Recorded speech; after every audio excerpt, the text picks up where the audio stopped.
या संवाददाता प्रशांत झा इस वक्त हमारे साथ हैं। प्रशांत, पहला सवाल तो आपसे यही कि जो बात रविशंकर प्रसाद कह रहे हैं कि ये कैसा गठबंधन है कि 243 सीटें हैं और 255 पर उम्मीदवार महागठबंधन ने उतारे हैं, तो आप एक बात बताएं कि बेशक जो महागठबंधन में सीएम फेस को लेकर तो बातचीत बन गई है, साफ तौर पर यह बात सामने आ गई है, लेकिन क्या अभी भी सीटों को लेकर पेंच फंसा हुआ है? देखिए मृत्युंजय, पिछले 15 दिनों से महागठबंधन में सीएम फेस को लेकर के जो तनाव चल रहा था, यहां तक बातें पहुंच गई थी कि जो दो बड़े दल हैं जिसमें कांग्रेस और आरजेडी के बीच में बातचीत पूरी तरह से बंद हो गया था। इसी के बाद कांग्रेस ने सरेंडर किया और तेजस्वी यादव का नाम आज घोषित कर दिया और तेजस्वी यादव को वो सीएम फेस डिक्लेयर कर दिया, मुकेश सहनी को बना दिया और ये भी कहा कि एक और डिप्टी सीएम बनेगा, वो आगे। लेकिन एक बात समझने की है कि पिछले 15 दिनों से जो रस्साकसी चल रही थी, जिसके तहत ही पहले फेज और दूसरे फेज में लगभग पूरे बिहार में 13 जो कंटेस्ट महागठबंधन के भीतर में है, जिसमें कि कांग्रेस वर्सेस आरजेडी है, आरजेडी वर्सेस कांग्रेस है, इसके अलावा लेफ्ट के दल हैं जिनका कांग्रेस के साथ हो रहा है और वीआईपी का कांग्रेस और आरजेडी के साथ हो रहा है। ये लगभग 13 सीटें हैं। 13 सीटें में से जो जानकारी मिल रही है, लगभग 3 सीटों से आज नॉमिनेशन वापस किया है, वीआईपी ने भी किया है, कांग्रेस ने भी किया है और आरजेडी ने भी किया है। लेकिन बाकी जो अभी भी 10 सीटें बची हुई हैं, वहां से नॉमिनेशन वापस नहीं हो पाया है और इसको लेकर के एक तरह से अशोक गहलोत ने कहा भी कि ये फ्रेंडली फाइट होगी। जब ये सवाल किया गया कि क्या फाइट फ्रेंडली कैसे हो सकता है, तो उन्होंने कहा कि हम लोग इस पर अभी बातचीत कर रहे हैं। देखिए, प्रेस कॉन्फ्रेंस के बाद लगभग घंटों तेजस्वी यादव, अशोक गहलोत, मुकेश सहनी और जो लेफ्ट के लीडर्स थे, इन तमाम लोगों के बीच में बातचीत हुई और ये कोशिश की गई है कि जो महागठबंधन में आपसी जो एक दूसरे के खिलाफ कैंडिडेट खड़े हो गए हैं और सेकंड फेज में जो कैंडिडेट हैं उनका नाम वापसी करने का उनको सूचित कर दिया जाए। देखिए, शाम तक और कंफर्म हो जाएगा कि टोटल कितने नाम वापस लिए गए हैं।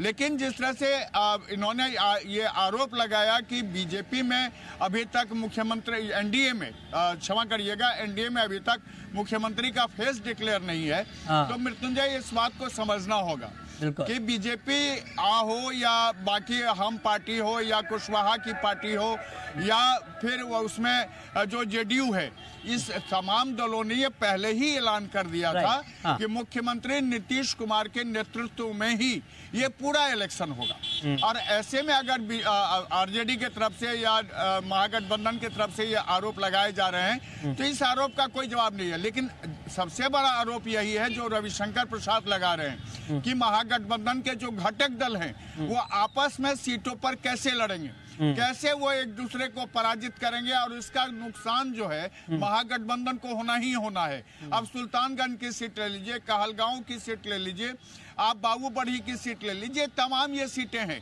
बिल्कुल, मतलब आप ये कह रहे हैं कि सीटों को लेकर अभी भी तनातनी की स्थिति बनी हुई है। लेकिन एक और बड़ा सवाल है प्रशांत, वो ये कि बेशक आज सीएम फेस पर सहमति बन गई है, लेकिन जो ज्वाइंट प्रेस कॉन्फ्रेंस के लिए जो पोस्टर लगाया गया था उस पर सिर्फ तेजस्वी यादव की तस्वीर थी।